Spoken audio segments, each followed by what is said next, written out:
Welcome back to the podcast. I am your host, Dr. Tracy Kim Townsend. In this episode, we have Dr. Neus Pelegri, who is a multifaceted individual whose passion, like mine, lies in the merging of worlds. By trade, she is a biomedical scientist with a PhD in neuro-regeneration and has been teaching at the university level for 7 years. Outside of academia, she is deeply passionate about neuropsychology, mental health, and well-being. She is trained in trauma-informed somatics, energetics, and breathwork, and she supports her private clients to have better health through supporting their nervous system and energetics. I was connected to Neus, who is based in Australia, through the magic that is the internet, and I immediately resonated with her energy as a bridge builder.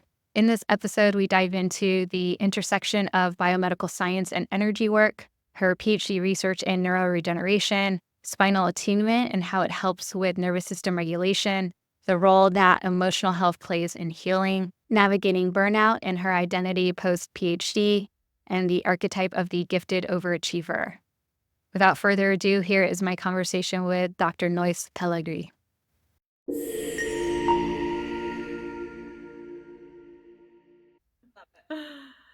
All right, Neus, welcome to the podcast. Thank you for being here. Thank you so much for having me. I was super excited.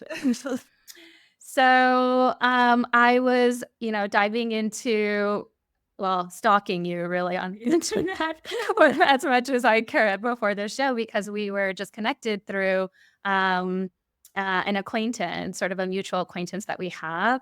And as I was sort of looking into your background, I was noticing so much overlap that we have. So I already explored a little bit, but can you share with people maybe tuning into this just a little bit of your background and how you got into it? Yeah, awesome. So I guess I come from two really what traditionally people think opposing backgrounds.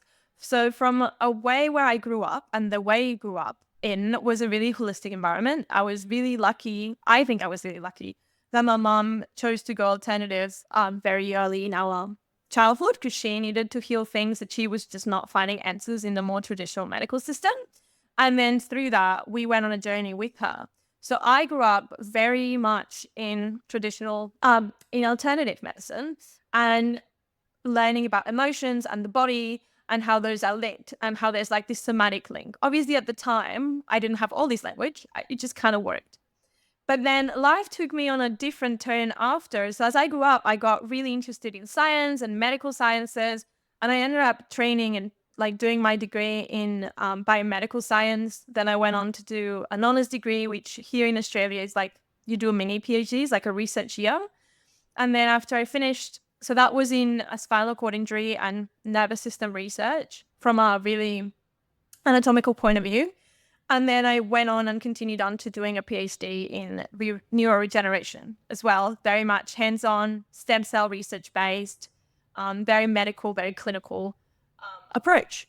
So while I was doing all of that, at the very same time, which if my supervisors hear this, I'm like, sorry, I trained as in somatics. So I did training in somatic kind of coaching and understanding how the nervous system works at a more like at a different angle. Like I had all that anatomy level, but I was really interested in the more psychological level as well.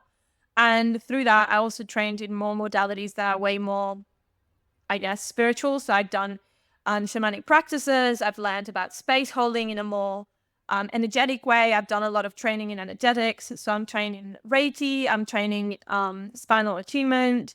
I'm training the self-holding method. So of course, these two things have kind of always lived side by side in my life, but kind of like disjointed. And now after I finished, I'm starting to explore more this like, okay, where's the overlap? And the funny thing that's been occurring to me is in conversations with people are like, oh, but you're really good at bridging both. Like you just explained both together. And I'm like, oh, did I? Because they're both so entrained and so like ingrained in me that I don't realize how I just naturally overlap them. So I think that's where I'm at right now, exploring how that can be, because that's what I would love to do, right? And how can I bring that into my research? And ideally, I would love to do research into that more transdisciplinary space.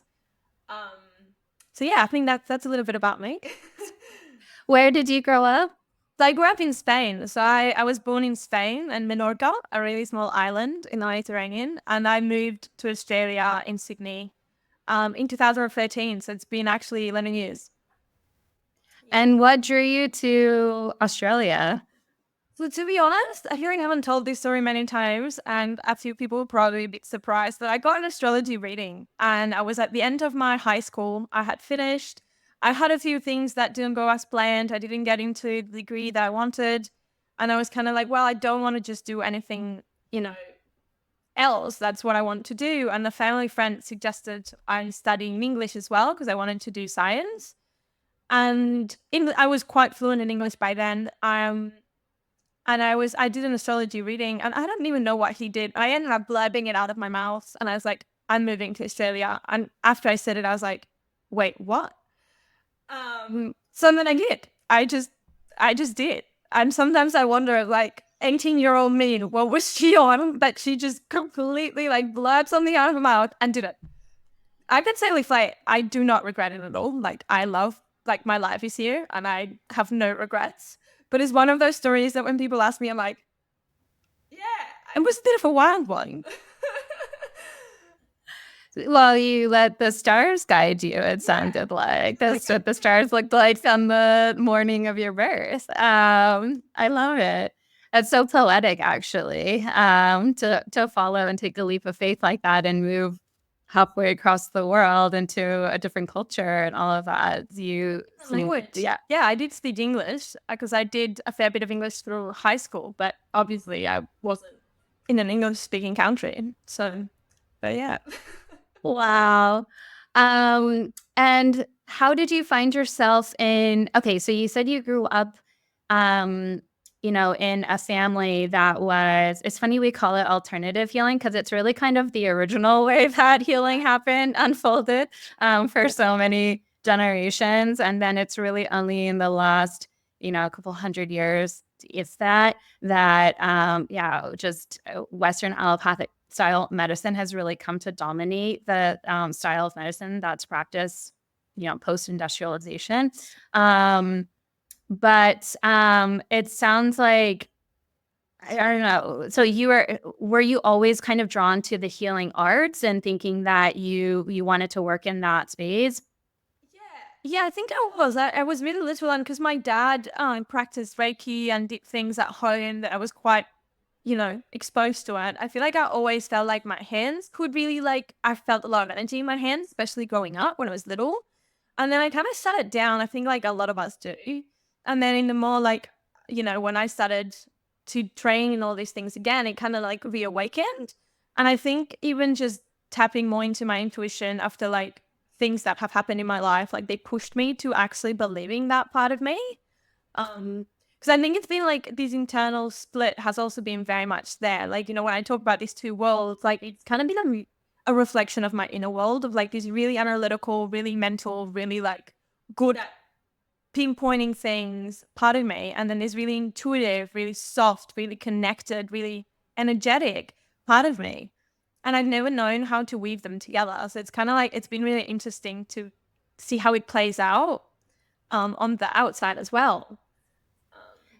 Yeah, I've been so fascinated by this tension between the science and the sacred, sometimes I call it, or the art and science of medicine, or there's so many different ways, the head and the heart, this duality that we navigate. And it sounds like the way that manifested was similar maybe for you and I, where maybe in our more formal work or professional self, we pursued the more scientific path. But then in our personal lives, we were dabbling in all sorts of other modalities. Can you share first a little bit about what your PhD work was and what you studied?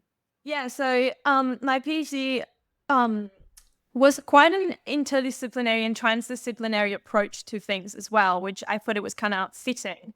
But basically, I looked at creating 3D bioprinted models. So basically, we had, if people know about normal printers, like 3D printers, the same, but it kind of like printed out a jelly, kind of like bioactive component. that we could add things to it to actually, it wasn't bioactive, but we could add things to it to make it bioactive so that the cells could attach to it. And then we printed the cells within this matrix, and we kind of looked at what were the effects of the matrix. And the way that we looked at it was we tailored the stiffness of the matrix, and we added specific motifs or peptides, which is basically things where the cells will interact with, to mimic what the environment of the brain would be. So we made really, really soft matrices to mimic the stiffness of what our actual human brain is at a mechanical and physical level. And then we added a few particular motifs in it that would also mimic the motifs in the brain, so that these cells that we put in would interact with this matrix and see how it affected.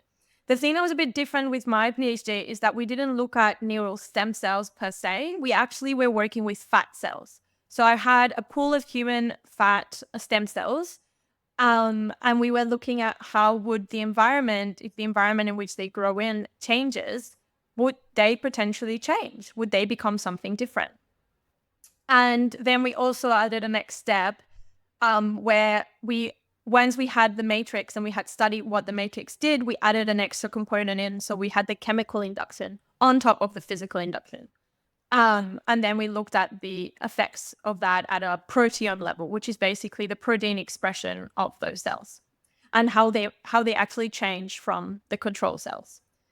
And yeah, it was really interesting. Like, it was really early days, and it was short experiments relatively in the grand scheme of how long it takes for a cell to become a brain cell, for example. But it had How long does that take for a stem cell? Maybe like 40 to 90 days, like even just to become, and it wouldn't even be a full functional neuron, but like it would take it takes a long time, especially like it's a bit different because we base it off what it takes off in an embryo to develop. But basically, around 42 to 90 days is the minimum that you would want to leave it for. My experiments were quite short. They were like up 2 to 3 weeks, just because they were like a proof of concept. Mm-hmm. If anybody listening knows about research, it can be really expensive to run these kind of things. And you can't just jump into a full 90-day experiment if you don't know that the cells are not going to die beforehand. I was going to ask, what makes it expensive? Is it just because of, What, just the maintenance of cells, like stem cells and everything that you need to grow them is expensive. Just the food that they eat, like the liquid that you put in it, I think it's like $600 for a bottle, which is like, it would last you maybe a week or two max. Then you have all the plastics, then you have the incubators. That is just to maintain the cells. Then the bioprinting itself can cost you a couple grand just to do one plate of print. And then you have the growth factors, which those are like astronomical if you're adding chemicals to the mixture. So it has like a thing research, and it's something that I didn't realize before. It's just really expensive. Like, sometimes the numbers that people like work with, and like, I don't think I'd ever see this much money in my life. What are the figures? Oh, I don't know. Like, I feel like $1 million grant is not even that much. Like, it's a good grant. But like, I was talking with someone else the other day about a potential grant that we wanted to apply. Or like, she asked me if I'd go in with her. She's like, well, it's just a really small grant. And it was like $50,000. And I was like, that's a lot of money to me, but I know how much it costs to like, and that's without taking into account the labor costs, like, because I was a PhD student, so no one has paid me to the research. You're free labor practically. The thing about those things is like, it can be really expensive to run things, especially medical research. Which Now my friend, the machines and everything. My friend, she was getting her PhD in aerospace engineering. She was at Stanford. And she had a bit of a quarter-life crisis when she was working in the lab and not seeing any other humans for weeks on end. And she actually she pivoted into biological research because she was like thinking like maybe she could find some meaning more in the more medical side of research. And as soon I cracked up when she was telling me this, because she said, Tracy, this is not science. This is like wizardry, because with the meaning that she was used to working with machines and lasers where you can change just one variable at a time. And you have your hypothesis, your one variable. It's a much more pure, the physics and everything. Whereas when you're working with cells, she started working with cells and she was like, there's so many different parameters and factors and you don't know what is going on. And they're so fickle. And she pivoted right back into aerospace engineering again. That is one of the biggest things that I also realized is like eyes, knees, like, it feels that point sometimes like, and to be fair, I summarized my PhD really, really quickly because for my first 2 years, nearly, I was all troubleshooting. I couldn't get it to work.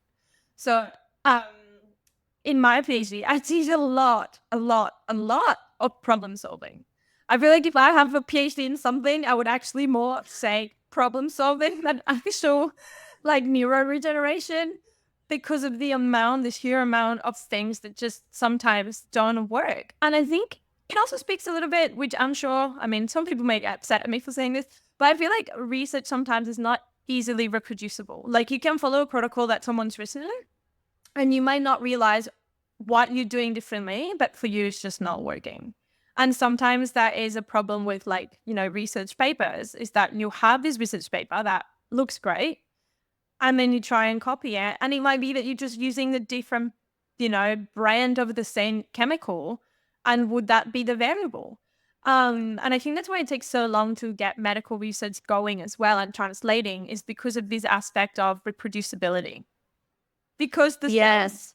and even if you look at stem cells, like, we have this term called passaging, which is basically when the cells have grown and you need to split them to continue to grow them. They already old, like not old, but like they older than when you started, right? The time sticking for them, their DNA in a way might be changing. So sometimes where you start and where you end, the cell from the beginning to the end, it may have changed significantly just for the simple fact that you've been growing on plastic and it's not in the human body anymore, right? It's like that you need to expand those cells, but by the time you have them in the petri dish compared to what they were when you took them out of the human, they have changed. And to what extent, you don't know unless you fully tested it. But then you can't always, if you're testing that, then you can't use them for the experiment. Like, you know what I mean? You don't have the counterfactual. Yeah, you just don't know. They've already been, altered and set on a different path. If anybody wants to read my thesis, at the very end of it, like I spent like my final discussion was really arguing all the things that I think could be improved, but they're also really complex problems that we don't necessarily have a solution for, but that could have an impact on my results. And if it was to be reproduced and if it was to be redone, like if I was to redo my PhD with all the information I have now, how would I do it differently? I think that's the beauty of this kind of work is like hindsight. Yeah. Well, the baton gets passed along, hopefully, by someone else who's intrigued by, yeah. And it's about building that knowledge at the end of the day. Yes, we're all just standing on the shoulders of giants in that way. There's so many wonderful threads to pull on just in that. I mean, I say like take pure science if you're in the realm of sort of physics and mechanical engineering or something like that, and then you take and then there's the biochemical or biological sciences, and then I say now come to medicine with humans. There are just an infinite amount of variables, and the reproducibility is. I mean, it's amazing that we do have any sort of reproducibility from person to person for interventions. And I think to an extent, I think that's where we are now headed towards that point of actually realizing that, a human is so much more than, it's not one organ. There's so much that plays a role to that thing happening. And I think in a way, like I was thinking about it today of like my PhD, if you pull out, it was really like practical. But if I am to take an analogy from it, it's like we were looking at how the external environment affects the inside, right? And how what we feed to those cells changes what's happening to them. And you can take that at a much larger complex system. I mean, like as humans, we are that. We are constantly impacted by what's happening around us. and by what are we feeding to ourselves, quite literally, and also not so literally in the terms of like content that we consume, and how is that changing fundamentally who we are. And I think that was really like a nice realization for me to be like, oh, we're not that different to cells. Like, we're just a huge clump of cells, basically. Right? That we have all these neurochemicals that are happening in our body that make things change. And it's like, that was just a little petri dish experiment of like, what it's like to be out of human. And if you change all these things that you put in it, our expression will change. I thought that was really interesting for me to like have that realization. And like, oh, I was just looking at a mini model of, in a similar way. Because I looked at the effects of afterwards. Yes. So if I understand it correctly, you have the cells and you have this gel-like matrix, and depending on the factors that you added to the environment, the cells would express, different proteins are really at the end of the day, like different protein synthesis that then changes the morphology of the cell, or, it leads the cell. What is a pluripotent cell that can become many different cells to kind of go down the path of becoming more neuron-like, even if it wasn't fully neuron differentiation. Yeah. Okay. Exactly. So so it's about like what is the environment, and it was at a very physical environment changes and very chemical environment changes. At the end. Are those the two main inputs, or are there other inputs that those like were the main inputs that I controlled for? I mean, other inputs, like many, like even just the temperature of the room that they were in, like that, there's so many factors that kind of play a role, but we tried to keep all those constant. But the two main variables that I looked at was changing the physical environment. So changing from growing them on plastic to growing them into a 3D construct. Because when they grow in plastic, they could be a flat layer.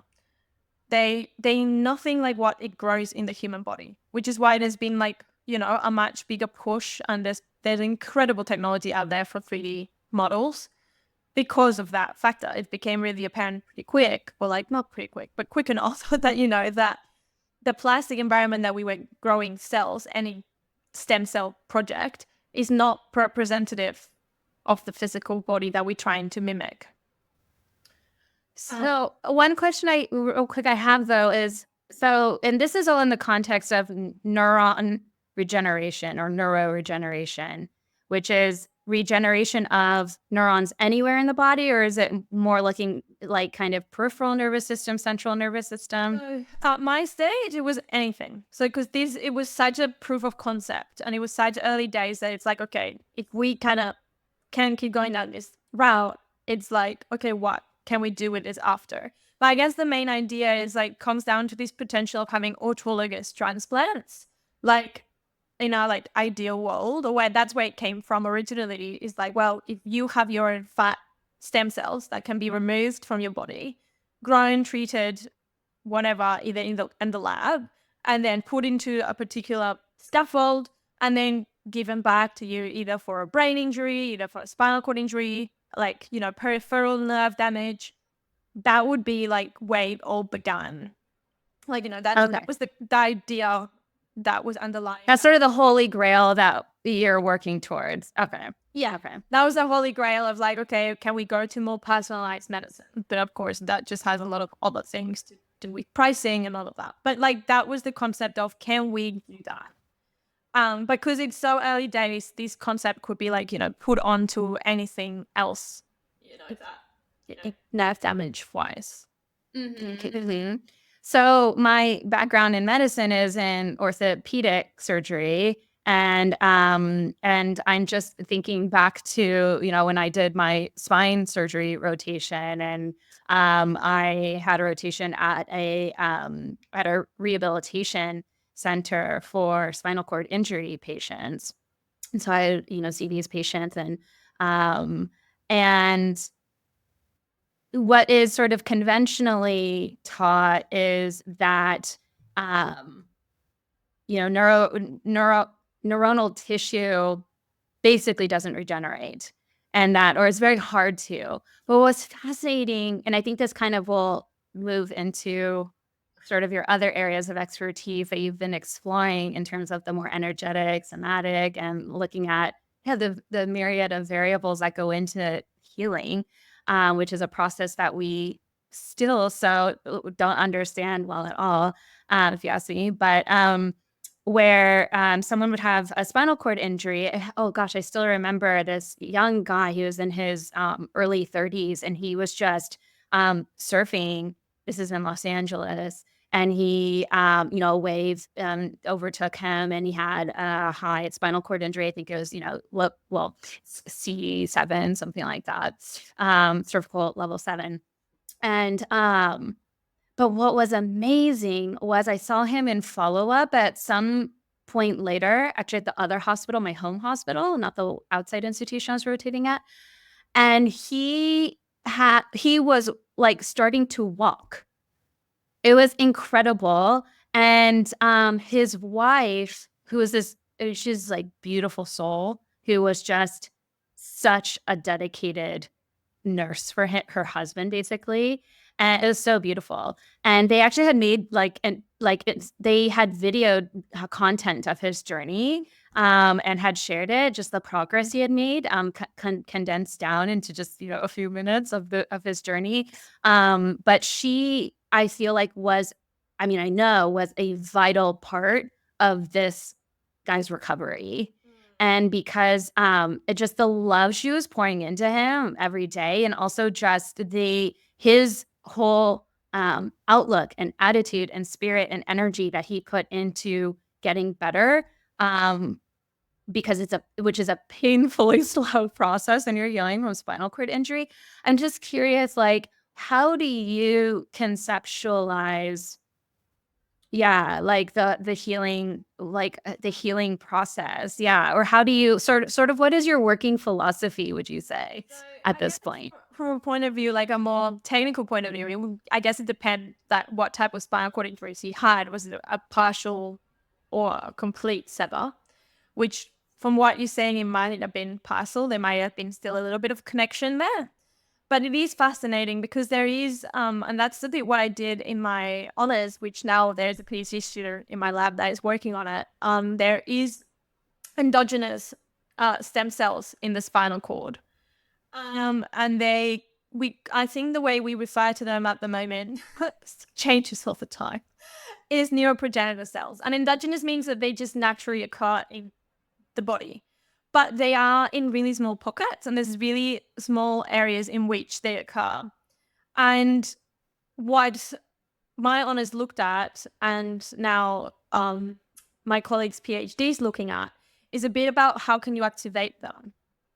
How can the body activate those? And that's still a bit, to my knowledge right now, I don't know, I haven't been really reading all the papers that are coming out of that, but it is not something that's established just yet. Like, that's hard. This is how it happens, like a hard no.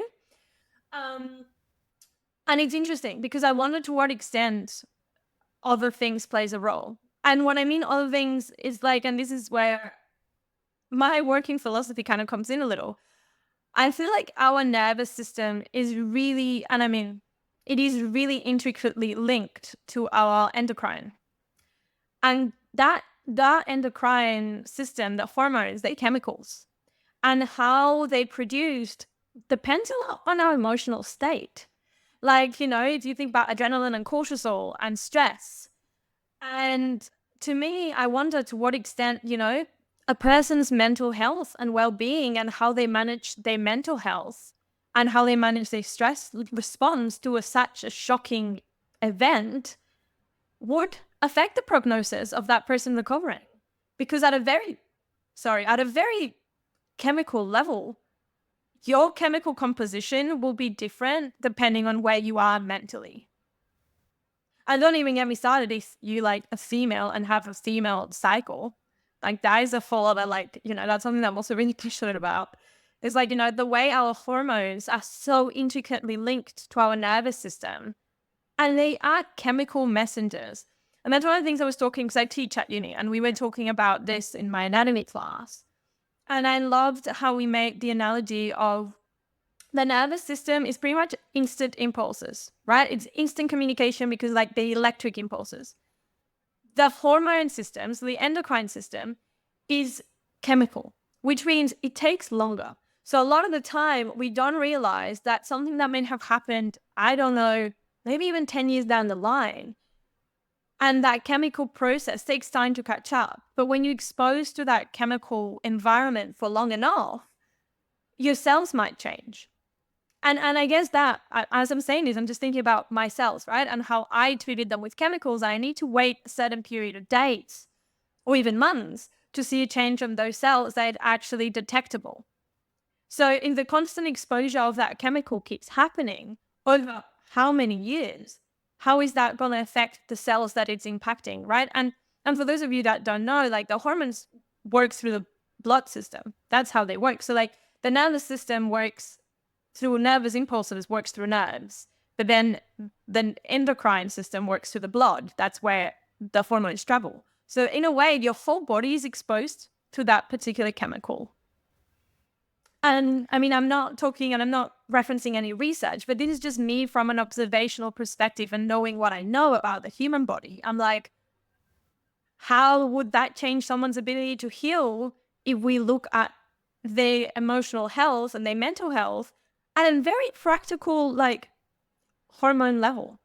So for this guy, if he had all this love and he had all these like support, and I take it that he was probably someone who wanted to live and go back to that and had this drive to like heal himself, and somewhere hopefully along the line he had hope, then I'm not surprised that it happened. I'm not saying it's going to be quick, but I'm like, I think miracles can happen with the human body. And I think the human body is extremely wise. It's just that we've decompartmentalized and kind of like taken away like the emotional part of it and like said, oh, these are just emotions. And like, wait, but they have a very physical effect on the body.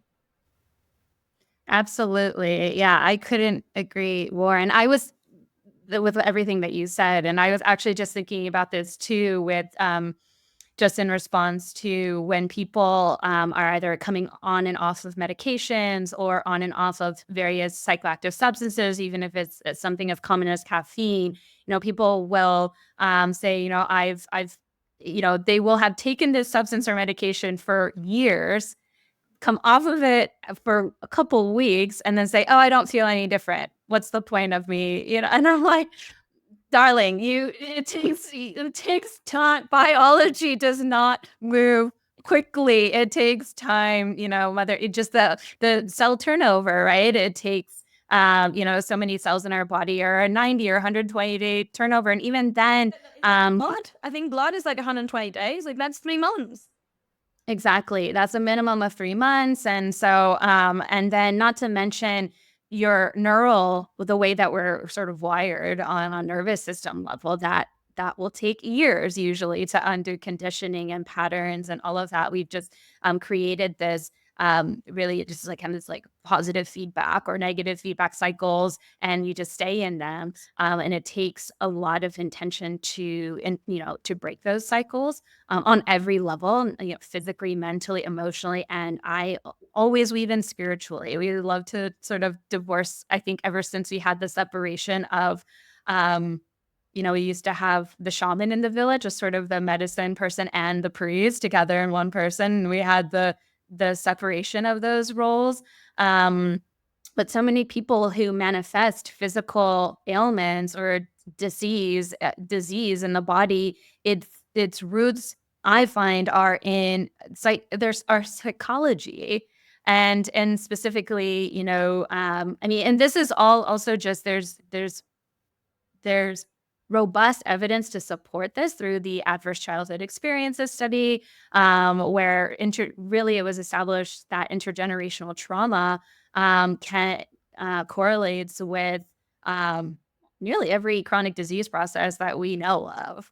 And so that's where I got really interested in all of this stuff, rounding, I would say, like kind of keeping one foot on the side of understanding scientific processes, but then and scientific ways of understanding, but then starting to explore kind of these other avenues, understanding really humans as these creatures that have the most complex nervous system that we know of on this planet, and how we had this still we're evolving out of this mind body duality that has dominated, I would say, medicine. And so yeah, there's this whole rich sort of narrative, meaning making, emotional dimension to healing. And so that kind of brings me to the next question that I wanted to ask you about, which is, can you share more about what spinal attunement is? Yeah. Yeah, so spinal attunement is a modality that was developed by Sigourney Bell. And she was, or she is, a neurophysio. And I think she brings on different modalities into it, like of things that she's trained. But basically, the way that it works is it kind of works on the spine, and I blend it in my sessions. I've kind of like made my own of it. But in her particular training, it works on the spine and where the different nerves innervate.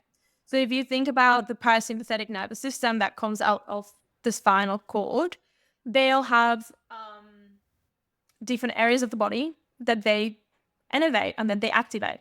And then there's the two main centers called parasympathetic nervous system, which would be at the top of the spine and at the very sacrum. And then the sympathetic dakes is what we call it, but like the sympathetic areas on the mid spine. And the way that it works is with really gentle touch, or even just like sometimes even hovering over that spot, not even fully touching it. It's a really beautiful way to start to like connect with those nerve endings and connect with that nervous system approach. I find that most of the times when I see clients, I spend so much time just placing gentle pressure on the top of the spine and in the sacrum, because it helps you down regulate your nervous system. It brings people back down into this more state of rest and digest through that gentle touch, just because we tend to be really stressed out and we are constantly in that more fight, flight, need to get things done, active state, which when you were talking just before, saying about like we are one of the animals with the most complex nervous system. I think the other thing that I find fascinating is that I think we are one of the only mammals or animals that can like kind of like avoid a response, like can override a nervous system response to release stress. Like just like, I don't know if you're familiar with like tremor release exercises, for example, where like you get into a position to allow your body to start to shake so that the tension can release. If you think of animals when they are running in the jungle and they've been, there's a lion and there's a zebra, and the zebra runs away from the lion, once the threat's gone, you'll see that animal shake. This instinctual, natural response of the nervous system is to release the tension that they just built up. And with that, releasing the hormones in a way. We humans can override that. And I think that's part of why we are constantly stressed, is because we never release it. So in a way, through this process, you can activate that more state of safety, but so the body can release. And some people move, some people don't. And still really like finding its way, because it has this more esoteric part to it as well, where sometimes you just gotta trust that what you're doing, like the person's gonna respond, because sometimes you won't see anything happening on the massage table. But then other people, like I work with some people online too, which that a part of me is sometimes like, how does that even work? But it does, it works. I work with a friend of mine that she's in Spain, and she's like, I find that it really helps me. And I think it's because it drops them into this level of presence where they can come back to their body, and the body just takes over the natural instinct to unravel the tension. So when you get people to be able to drop to that place, their body knows what they need to do. And sometimes it's making noise, sometimes it's like stretching your body and like allowing that like, full body stretch. Sometimes it's shaking. And I think that's what the beauty of it is. And for me, I also bring in a few other things. Like I love like how much like pressure points there are on the head. So like I love to like also work on the head. Um, and I also bring a lot of somatic tracking to some of the practices as well, where like I want people to guide it to connect to their body. So that's why I'm like, what I do is kind of like a mix of all the things. But spinal attunement, in essence, is like, this process to connecting a bit of both, like that more nervous system, scientific part of the body, using your spine, and that more like allowing things to unravel as they come up. Yeah, that was actually, we just had an offering that I have been envisioning for a long time, and I finally did it this past weekend. But it was, the inspiration for it was to give people a place to fully embody a fully parasympathetic state, which is hard to do in sort of modern times. Actually, I um, attended when I was in fellowship at Boston. Harvard has a mind body medicine institute, actually. So, you know, conventional medicine, there are pockets of conventional medicine that are sort of waking up to all of this. But I attended the conference when I was there, um, and um, and a lot of the research is based on something called the, capital R relaxation, capital R response, the relaxation response. And it dovetails with, polyvagal theory and all of that. And how there was this amazing science showing that being able to trigger the relaxation response and to fully feel it is like catalyzes, yeah, a cascade of positive, the hormonal effects that counter all of the sort of chronic stress response that so many It's of like us are put in. into completion, right? Yes. And I think when you said that, the thing that comes to mind is how much we tap out when that's happening because it's uncomfortable. And the thing that I've been really thinking about is this. This is like, we are so addicted to it. Like the phones is just so interesting how that hijacks our nervous system as well. And it's really interesting that you say this because I teach into a subject at the moment, which is in the transdisciplinary school, which is all about technology and reimagining technology. And we just did a technique as part of the assessment. They had to do a tech disconnect where for 24 hours they couldn't use their phones. The reflections from the students were fascinating. And even I had one conversation with two students and she said, I think we have way more ADHD because of phones. And I was like, oh, can you expand on that? Because I totally believe in that. But I was like, I love that you reached that point. She's like, well, I was constantly reaching for it because I couldn't stay present. And I wasn't there because I was doing a 24-hour disconnect. So I thought it was really fascinating in the way that, as you say, we interrupt that natural process. And I think some of us don't even know how to close that loop. Yes, if you think about how kids, I have two young kids, and just the world that they are growing up, that their nervous systems are literally, developing in, even starting from the womb, from conception until which your nervous system is, you're imprinted by your mother, the intrauterine environment that you're in for your mother, right? That's all a huge factor in how your nervous system is initially wired, if you will. But I just think about all of the stimulus and yeah, the hijacking of specifically our dopamine, mesolimbic reward system, and the addiction that is, it's no different than, and the technology addiction is no different than any other sort of addictive process.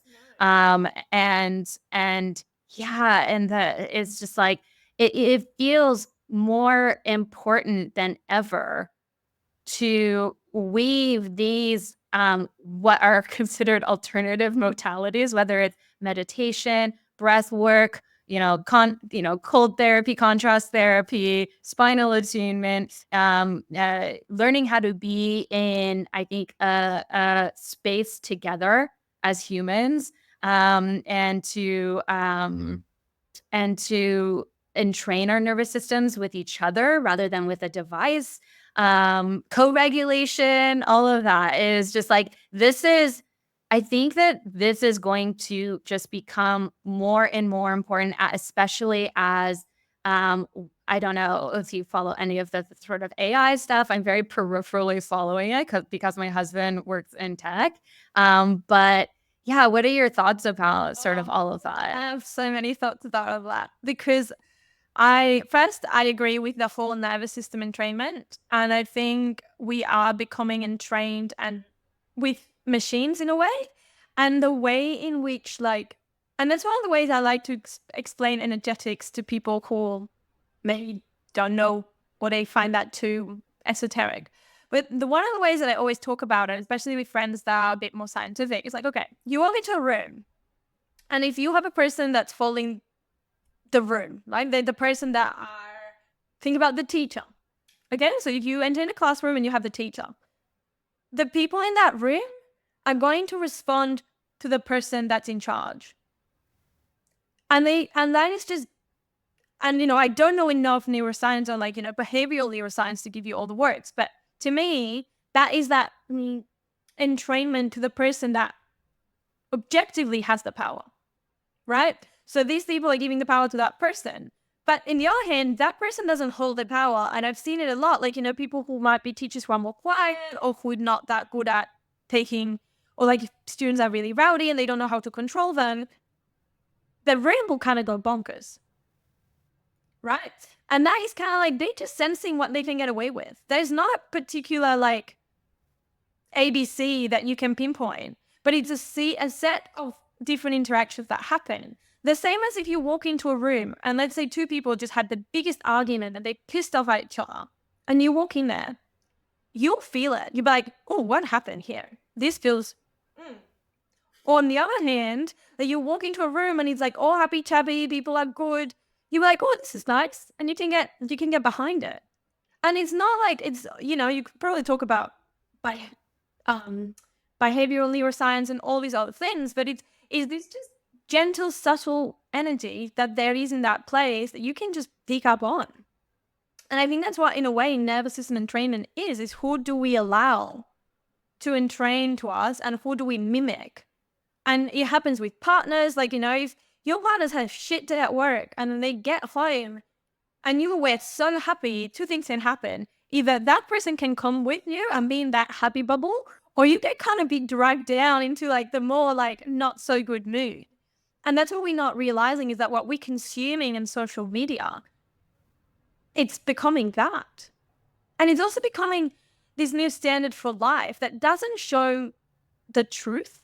And I mean, if you've been stalking to me on Instagram, even though I'm pretty bad sometimes at keeping regular posting, I try to keep it really real. I'm all these things are great. And I have a great life. I feel really blessed. But don't get me wrong, I struggle with anxiety. I struggle with things this last week. I've been just at war with myself because I've just been really anxious. And I was I just can't get away with it. And I'm well, I am human too. I'm not all I don't have all the answers. And if anything, doing a PhD, I found that made me realize how much of an expert I am not. I don't consider my expert in anything because I think the more I know, the more I realize I don't know. But circling back to AI, and I think it's really interesting that you bring it up because in one of these subjects that I'm currently teaching, we are teaching them how to use it. And up until now, I barely used it. For many reasons, I just don't, I don't know. It just has an ick to it, but at the same time, I'm very aware that it's not going anywhere. It's coming on, and I'm also doing a graduate certificate, for teaching and learning. So I can be more up to date with some of the teaching practices. And I just handed in an assessment about, understanding how AI will impact assessment and feedback and how we assess people. Especially, and it's the university-wide grad set, but especially for science and for medical sciences, to me, it's well, there's certain things that people just need to know. So how are you going to boundary it so that they don't just put it on ChatGPT and, anatomy, for example, that's a subject I chose to do my assessment on. It's well, how can we make it safe for the assessment point of view. Like, how are we going to assess people that can just put it into ChatGPT and get an answer in seconds, or like any generative AI? And I think with that also comes this, like, as humans, we're becoming lazier and lazier. What do you mean by that? I think we just don't want to, like, these like high, like quick reward. And like, I was just thinking about it the other day, and I was like, before, if I had to, you know, write a certain thing, it would take me a certain amount of hours to do. You know, I would have to dedicate time, I would have to find focus. But now, because we don't have that attention span anymore, we just go like, okay, ChatGPT, can you do this for me? And then we may proofread it, proof check it. If you're serious enough, you'll probably check that what they wrote is correct. But I feel like some people don't even do that. Yeah.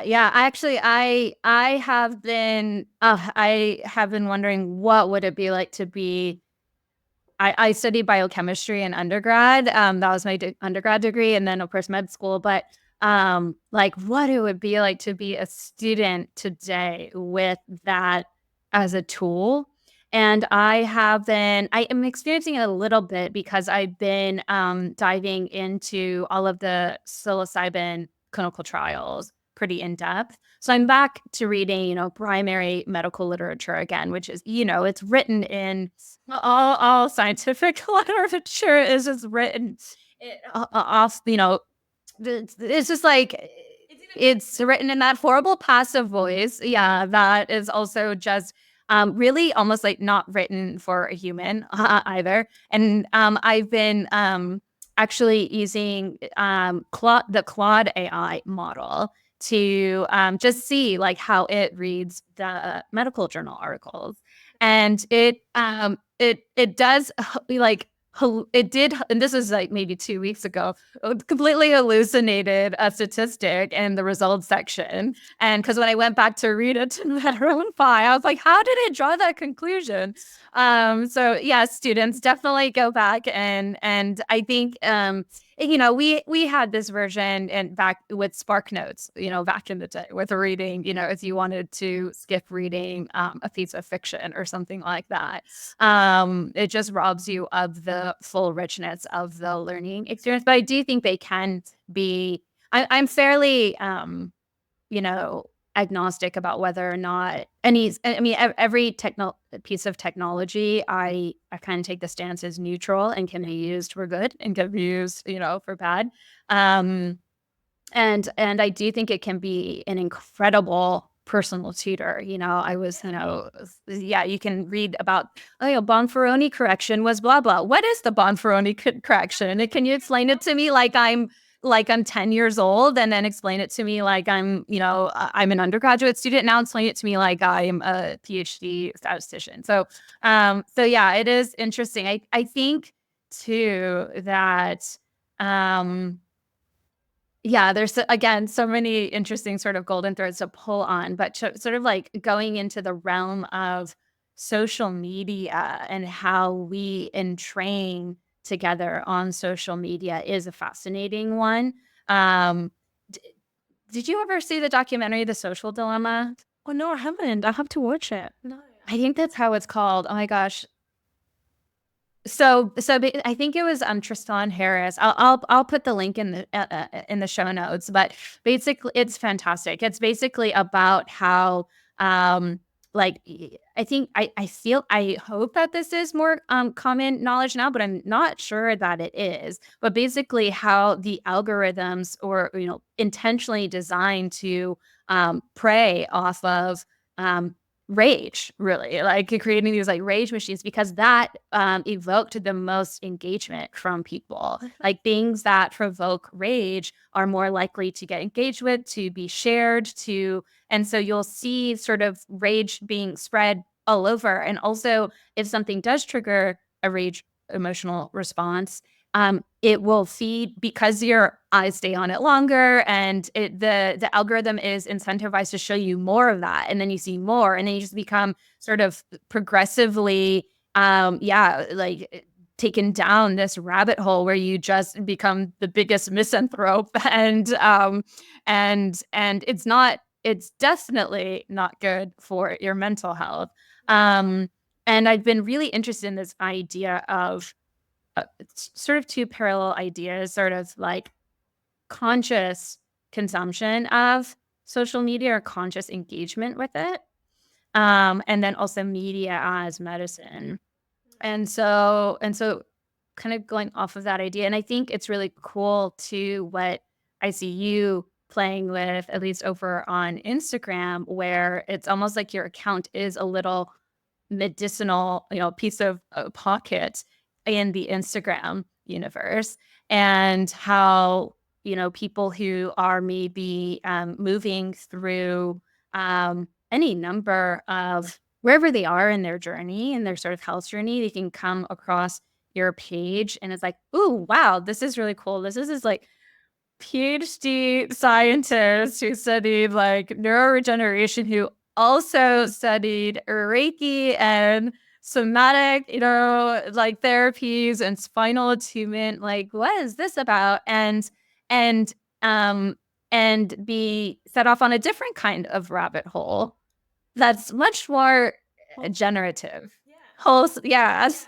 And so I think like I did want to ask you, there's so many directions to go. I find it hard to direct a podcast conversation, but I did set this intention before we had this conversation. I wanted to ask you, who sort of do you find to be drawn to your spinal attunement practice? Because I see you offering sessions, virtual sessions, in-person sessions. It seems to be one area you've kind of really started to dive more into. Can you share about that? Yeah, absolutely. So I think, and that's something I've been sitting with about how, who not even who my ideal client is, but who can benefit the most of it. I think at a general level, anyone can benefit from some nervous system downregulation. Let's just be honest. But I think people who have already started that journey and they may have done a lot of like nitty gritty with the mind, and perhaps they've like already figured out a fair bit about themselves at a more mental level. Because I think we tend to have that approach, or that's what I've noticed, is a lot of people go first to like that more psychological, understanding traumas, understanding things.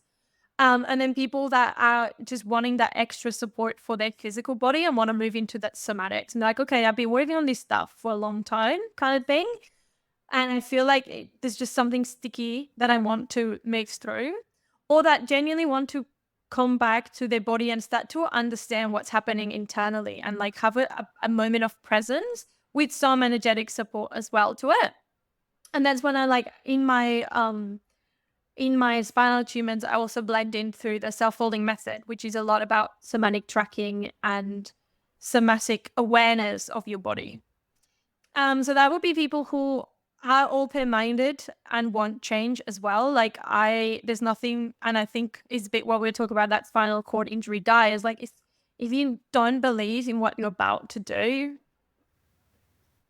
I don't know, I mean, miracles do happen, but I don't think you'll get the most out of it. Like, the other thing that I think people need to be really aware with that is that it's not a one thing fix everything, and it's not one thing that with one session you'll just be miraculously cured. I do have people who have been working on things for a long time, that then they get one session and that thing actually like pops, and it's kind of, oh my god, that thing's shifted. But that's also people who have been working with their body for a long time, for example, right? So it's not like they may only need one session with me, but they come from there's work that's been done in the background. So I think it comes down to like, yeah, people who wanting that safe space to actually also just be and unravel, where there's no need to fix anything. Because like the way that I always, and something I speak about a lot on, is like this sense of acceptance of like, okay, we are constantly going. We want to be somewhere else that we are not, which I think with social media, that also plays that role into constantly being somewhere that we are not.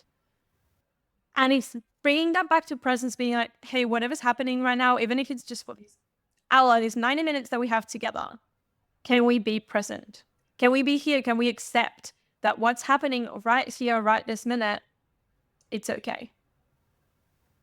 So it's, because I kind of weave different like layers of it, but I guess to answer that in short, it'd be for people who are looking to downregulate their nervous system and they want some support, is just simply like unwinding and having a moment to kind of like tap out from stress and just get that to calm it. People who are already quite in touch with their body and their emotions and they've done work on this and they are interested to keep improving their well-being. And people who might be curious to get something different, to like, okay, I just want to try something different, but they have to be people who are willing to do the work and also be aware that things come up after it. So like, and the way I do offer one-on-one sessions, like, and one-offs, but I always recommend people that they have this kind of like checking points, because after a session, sometimes things do come up after, like the moment you pause, and that's something that I've been trying to find the wording for it, but like the moment you put your body in rest and digest, that's when the body can heal. So the moment we bring the nervous system down to parasympathetic nervous system, the body's in a safe state. So what happens is a lot of the stuff that's been underneath can actually surface. So if we think that in one go we will fix all the things, that's highly unlikely. And sometimes things will come up the moment we've actually stopped, which is why I do have this thing that for my clients that are regulars, like I do offer an in-between session at a much lower price point that is just an hour on Zoom to help people integrate whatever has come up in between, you know, after a session. Because it is true that some people process on the spot and some people don't. Some people need to go out, need to move their body, need to actually feel into their, I'm safe. I am in that nervous system parasympathetic state. And then I can come online and that thing can come up. So yeah, I think it is something that sometimes like I find interesting to find that balance and to let people know, you know, miracles can happen, because I do agree that things can shift, not just in spinal attunement, but like in anything in life. Like you can have a shift in things, but there is an integration process, because the body, as you were saying, the nervous system, the patterns take time to recalibrate. And back to what you were saying, like, oh, I'm quitting alcohol, I'm quitting caffeine, I'm quitting whatever. Any new habit will take time for you to feel the physical effects, and it will take consistency. So hopefully that answers that question. Yeah. So I feel like, and do you find that people are coming with actual back pain? Like, because they're thinking like, okay, here's spinal attunement. I'm manifesting problems around in my back. Is that very common, like neck pain, shoulder pain? I mean, one of the things that I do at the very beginning of any session is like, I have like, you know, a diagram for the body, and I like get them to put crosses where they have tension in their body. And that gives us a gateway, an idea of where we start working. You know, like, okay, what's actually present in your body right now? And then as we work, and that's something that I'm integrating more now, is like, as we start the session, I'm starting to include that somatic tracking where I get them to be conscious of what's happening in that moment. Because one of the things I noticed a lot of the time, and as I said, as I'm seeing people, I can see what's needed, is I would find people kind of like zone out and like, oh, cool, I'm about to like lay down here. She's going to do some stuff. I'm going to relax, which is in a way, yes, true. But they kind of tap out. They lose connection. Passive. Yeah. They lose connection to what's actually happening at that moment, which is, I think, why some people end up processing after the session. But I find that if I bring that awareness and I keep them conscious and I'm like, okay, and like keep breathing and tell me, where are you feeling it? Where is that sensation moving? Is that sensation changing? Is it, you know, sharp? Is it dull? Is it has a color? Like, it is quite like, bring that mind into it, because it will allow for things to, like, I think move a little bit, not necessarily even quicker, but there's more awareness of what's happening rather than having that more passive aspect of you do the thing, which I still believe it does something. It supports the body. But then there's like, I think there's a larger integration window that if you keep all the pieces of you in the moment. And I realized that myself through getting sessions of different like modalities that I receive, how impactful it was for me if my mind was also engaged. If my mind had a place to be in that process of healing, then I could stay present. If my mind was left out of the equation, my mind would wander and I would tap out. So it didn't mean that what was happening wasn't actually happening in my physical body or energetical, but it wasn't integrating fully into me as a person. And that's an approach that I've been trialing it with a few people, and I'm like, oh, I'm seeing that there's, a much better response. Yeah, there's I think a couple things that might be going on. One is, well, just to be in the presence of somebody, um, to co-regulate their nervous system with your nervous system in that moment in a way that maybe their primary caregivers and they were growing up weren't able to be present. So many of us grow up with caregivers that just couldn't be fully present, especially emotionally. Maybe physically they were present, but even then, there's plenty of people who grew up with neglectful parents or something like that.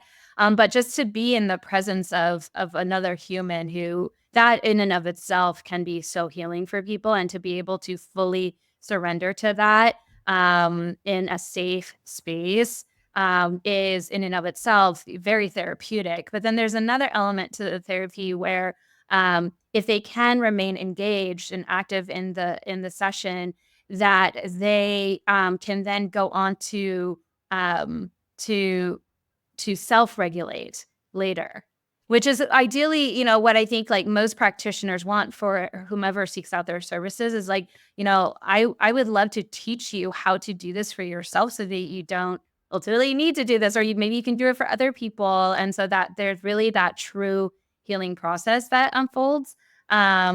Is that, yeah, does that resonate with your practice? That's put out in a really beautiful way, because there is that two double thing. And, I think there's sometimes there is a place where you want to just go and receive and kind of tap out. And that can also be like, but if the intention is to transmute things, then you need that. I find from my own experience is that if we keep that person engaged, at least at the beginning, so that they drop in, and then to like unravel what needs to unravel, right? And it's finding that sweet spot, and it's different for every person. But yeah, I think it's been really, really fascinating. And through that, like, because I do that on the side while I teach, and I'm trying to like, get back into research now and trying to figure out after post PhD. I think another thing that it speaks to a lot is like the burnout that people experience. So sometimes people just genuinely need a spot when they just can let go. Absolutely. There's so much burnout in every field. And I think I saw something that you shared about sort of the stress and the pressure and the burnout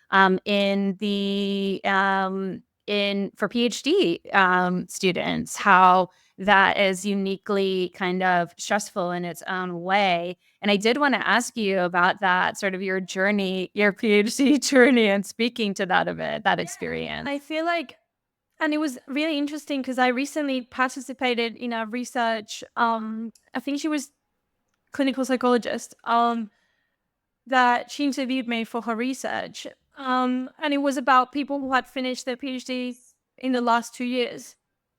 And she shared some stats with me that I wish I had known earlier. She's like, after your PhD, you can experience a burnout period of 2 to 3 years.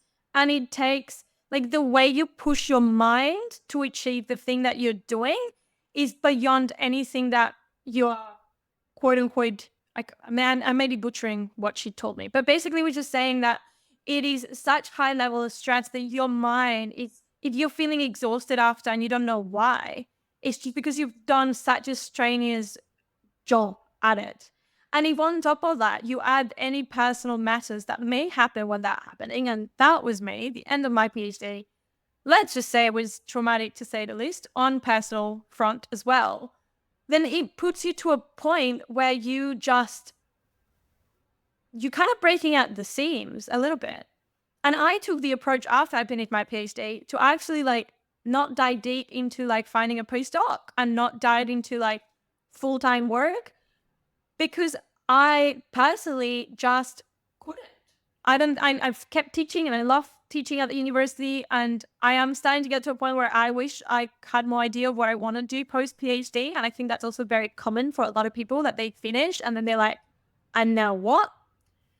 But at the same time, I do not regret taking that time, because I needed to come out of that burnout.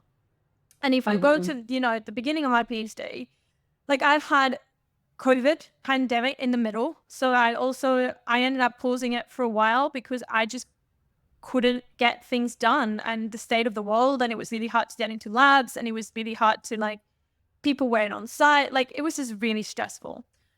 So yes, I had my PhD where I had all this trouble in getting things to work. And it is something that I think nobody can prepare you for, the fact that you think the people around you know what they're doing, and they know it to an extent. But the thing of doing a PhD is that something's new. So unless you're doing a repeat of a lot of methods that you just tweak something really different, unless you do that kind of PhD, a lot of people won't know what the next step is. So it's a lot of uncertainty. It's a lot of trying things and them not working. A lot of like, how is this ever going to come together? And then there's a point, and I've remembered every time somebody told me, I would hate that they would tell me that sentence, and I'm the person that says it now, but like, it will come together at the end. It will make sense. I promise you, the story will make sense. You'll find a way to thread the story through, which I did. I ended up getting a story through, and it made sense. But it was a lot of like sweating tears. Like, I don't think I've ever cried that much. And I've ever like questioned my ability to do things as much. And at the same time, I'm not surprised that there's a lot of people that quit, because it is a pressure cooker. And I think I'm quite stubborn, and I was like, I am not quitting. But there were times in my life where I'm like, maybe I should have quit. Maybe I would have less headaches. Maybe my nervous system would be way less stressed, and perhaps it would have not cost me. You know, one of the questions that she said to me that in this research, she asked me, like, do you think it impacted negatively your relationships? And I 100% can say it did. Like, at one point, like, my social life was non-existent. And even my relationship with my ex-partner, 100% copped it. And, you know, it's just part of it. And it's a risk that I wish, and I guess it's one of those things that, you know, you can't warn people, because it's not one size fits all. And you don't want to tell them, oh, PhD is horrible and you shouldn't do it and your life is going to suck, because that's not really nice. But there are times where it did for me. It really did. And I felt really like lost and really hopeless and really like, what am I doing? And then you come out of it and you think, and that's what I've been experiencing, is like, I've come out of it and I thought this like whole wide world of opportunities and I'd be good and this and that. And then you get hit with the reality of, you just have a PhD, but your financials, unless you like, you know, you already worked a fair bit before, they're not going to be the best. Like, my financials weren't the best when I finished. And if you have personal problems and things that you had to deal with, that is still very much there. When I got out, and I've been it's going up to a year. I submitted my thesis in October 2023. So it's going up to a year, and you're like, okay, and now what do I do? Especially if the area of research is not something that you perhaps want to continue exactly in. And that's what my question has been to me, and being like, okay, how can I bring these things that I am passionate about together? And it's been really wondering of like, what is it called, the thing that I would like to do research in? Because, for example, all the things that we spoke about, like, you know, that intricate connection about the nervous system and the endocrine and emotions and how we bring that out to the wider world, is such a transdisciplinary space that I think it's something that you can't do on your own. And that, no, it can't be done in just one discipline. And that's one thing that I've been really realizing. I'm like, cool, that's awesome. That's where I want to head. But there's all these like, and how do you even name that? Like, you know, what is the word that you call that thing? And unless you have, you know people that do it, it can be really hard sometimes to come out of a PhD and be like, okay, where am I headed? Like, there's all these opportunities, but they all feel really like different. And if in the back of that you put in mind that burnout, that absolute exhaustion, then you're like, well, how do I do this and actually not perpetuate this burnout state? And that's where I've been sitting at that edge. And for me, this year has really been about rebuilding my relationships and my social and my community, because that was really important to me and to my well-being. And I may have not been as quote unquote proactive in the front of finding, research that I want to do. Because for me, and I don't know if other PhDs might, resonate with this, I did not want to hear the word research. I did not want to hear the word stem cell. I did not want to hear anything to do about my PhD. I just couldn't.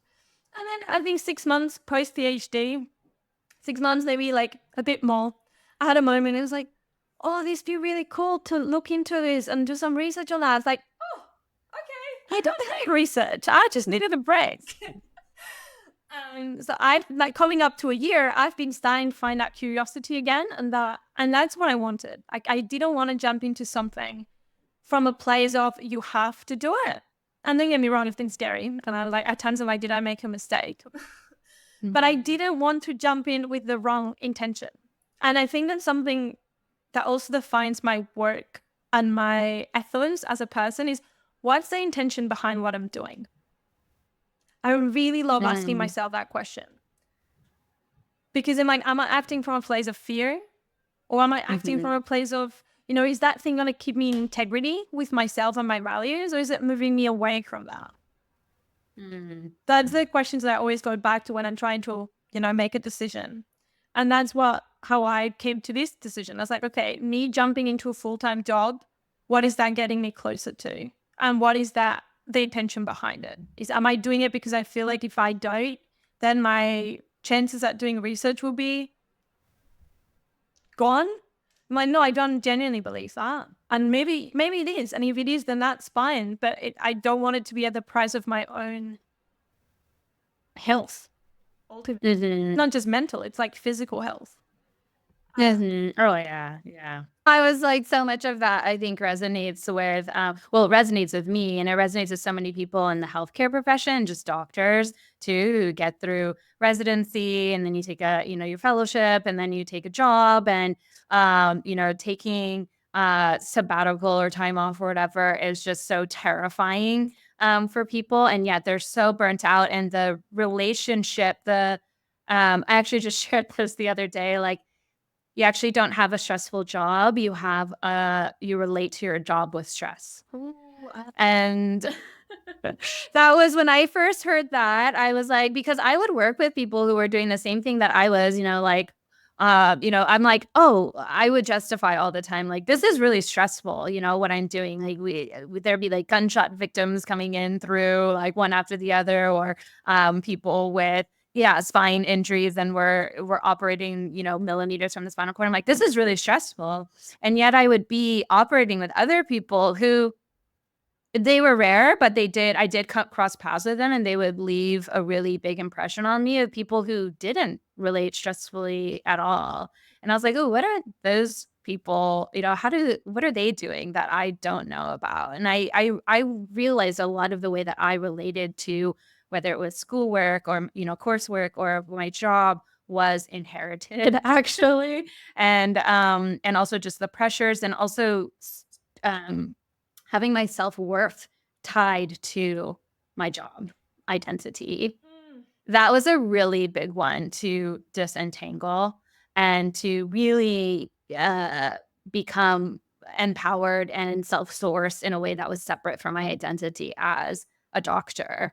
And once I started to do that, the pressure, it feels like literally the physical tension that I would hold in my body because of like the perfectionism and all of that all of those things. I say there's like it's the like, usually it's the academic overachiever kind of gifted child archetype that like runs into this issue. You're like achieve. And then by the time you're at your late 20s, you're just burnt the fuck out and you can't. And you're just like, what do I do? And I think that people who, really the people who like take their foot off the gas pedal a bit. And then also it's terrifying with them when you see, and I actually coach other physicians now in this process, because a lot of people will be really motivated. You mentioned the financial piece, like will be really motivated to pay off all their student loans and their debts and stuff like that. And so that'll keep you going for a little bit more in the grind and the hustle. But then as soon as that's taken care of, and then you yeah, maybe treat yourself to a nice car or whatever it is. Like the hedonic adaptation that happens, you quickly learn that hustling harder and more money and all of that kind of stuff, the next sort of rung on the ladder is not going to bring you the peace that you're ultimately seeking. And that's where the exploration starts to really start to unfold around, what is it? Yeah, what are my intentions? Why am I here? What am I the problem? Like, is it me? And and how much of this am I? How much of a role am I playing in my own suffering?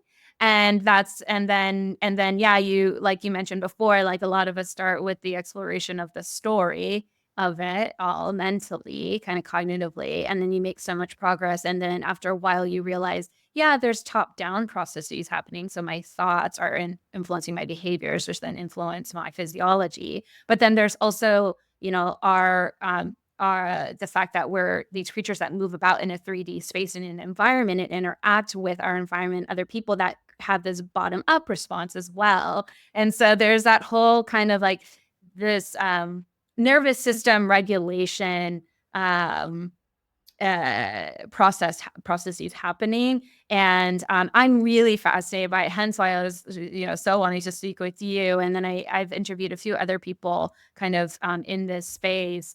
And I'm really excited to see where your explorations take you. And your mind is just so incredible the way it works. And I can sense your passion and your creativity, the way you connect different dots. And I feel like this won't be our last conversation, but it flew by and we're already at time. Talking, but I just to make one last remark. Yes, please. Is this like process of like that like high achiever like person that's done all these things, and then you get to the end of it, and I just turned 29, and that's where I got myself. I look back, I'm like, I've been doing all these things to get to these plays, and I've gotten here, and I'm like, I am not. Like this is not it. Right. And it's like, how do I unravel that? And that's where that process to, go from and keep exploring and being like, okay, what things am I interested in? And how tied is my identity in it, right? Because this year of not doing research, how much was my identity tied to my PhD and to being a researcher? And like, yes, I think I would love to, and I'm good at it, like, and I enjoy it. And I would love to explore more of these concepts. But at the moment, I'm like, if I am to do research, I want to do it about something that I genuinely am inspired by and that brings the things that I value into conversation. I don't want to do it just at any price, right? And when I mean a price, I mean my well-being. And that's a hard place to be, because it may, you can be really solid, but it can be really scary. And it's like, okay, well, let's see what unravels from there.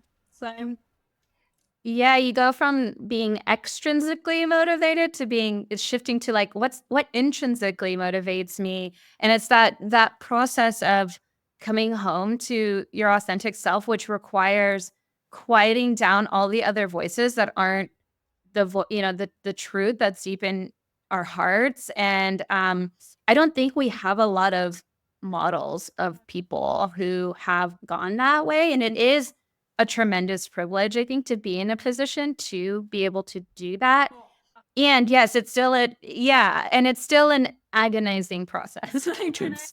hands down, if it wasn't for my mom and like the support that my mom has given me, like I wouldn't be able to do it. And even now, like sometimes I'm like, just the sheer level of trust I have to have that I'll figure it out. And I love teaching, and I'm really grateful for like having, teaching positions and like doing contracts with teaching, because I really, really love teaching the next generation of scientists, and even not scientists now that I'm in a different school as well. So I'm really privileged that I have those jobs to get me going while I'm figuring it out. But it's been really, it's been really lovely to speak with you and to put this, out into the world. And I feel like, it won't be the last conversation we have. But yeah, thank you. Thank you. And everybody that listens. Thank you for being here, for sharing your story, your mind, and I'm excited to release it out into the world. Thank you.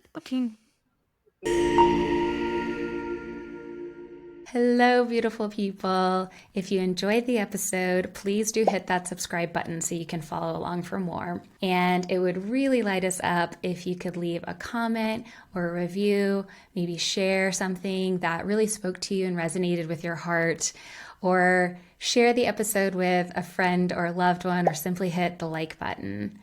And if you're interested in learning more about our work with ceremonial mushroom medicine that's fully legal here in Oregon, please do visit our website at www.eleusiahealth.com. That's ELEUSIA health.com.